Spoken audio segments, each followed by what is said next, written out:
এত দিনের অভিযোগ কি তবে মুছে ফেলতে চলেছেন রাহুল গান্ধী? বাংলায় ভোট প্রচারে তাকে দেখা যায় না, এই অভিযোগ এর আগেও বারবার উঠেছে। 6 মাস পর বাংলায় বিধানসভা নির্বাচন, তার আগেই হয়তো বাংলায় ভোট প্রচারে পা রাখতে চলেছেন রাহুল। আপাতত কংগ্রেসের নজর শুধুমাত্র বিহারের দিকে। 20 বছর ধরে মুখ্যমন্ত্রীর পদে থাকা নীতিশ কুমারকে সরিয়ে ক্ষমতা দখলের চেষ্টা করছে মহাগঠবন্ধন। বিহারের ভোট পর্ব মিটলেই বাংলায় ভোটের জন্য ঝাঁপাবে প্রদেশ কংগ্রেস। তখন বাংলায় পা রাখার কথা রাহুলের। শোনা যাচ্ছে নভেম্বরের শেষে অথবা ডিসেম্বরের শুরুতেই বাংলায় আসতে পারেন তিনি।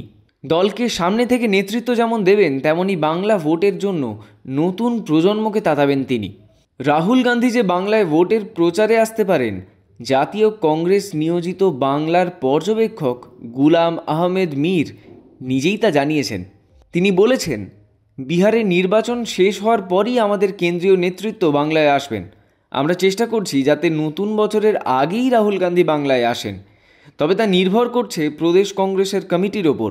আগে দলের জেলা, ব্লক, বুথ কমিটিকে মজবুত করতে হবে, যাতে কেন্দ্রীয় নেতৃত্বের বার্তা রাজ্যের প্রত্যেক প্রান্তে পৌঁছয়। নভেম্বরের মাঝামাঝি দলের এই প্রক্রিয়া সম্পন্ন হবে। ততদিনে বিহারের নির্বাচনও শেষ হয়ে যাবে। তখন অবশ্যই পশ্চিমবঙ্গে নজর দেবেন রাহুল গান্ধী। বিহারে টানা 16 দিনের এসআইআর বিরোধী ভোট অধিকার যাত্রা চালিয়েছেন রাহুল। সেই যাত্রায় প্রায় 20টি জেলার 1300 কিলোমিটার পথ ঘুরেছেন তিনি। তার সঙ্গে এই যাত্রায় ছিলেন আরজেডি তেজস্বী যাদব।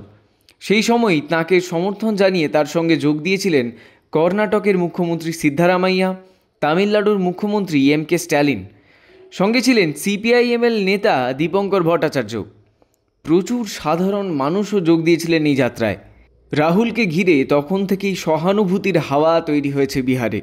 কংগ্রেসও নতুন করে জমি খুঁজে পেয়েছে সেখানে। রাহুলকে ওই ভূমিকাতেই দেখা যেতে পারে বাংলার ভোট প্রচারেও। বাংলাতেও এসআইআর নিয়ে বিতর্ক কম নেই। এর বিরোধিতা করছে তৃণমূল, বাম, কংগ্রেস প্রত্যেকেই।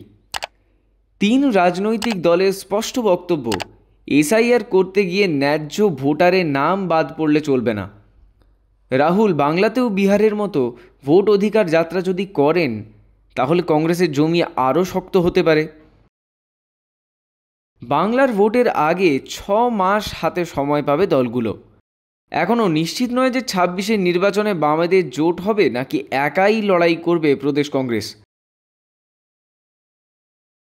তবে এটা ঠিক যে বাংলা ভোটকে মোটেই হালকা চালে নিচ্ছে না কংগ্রেস।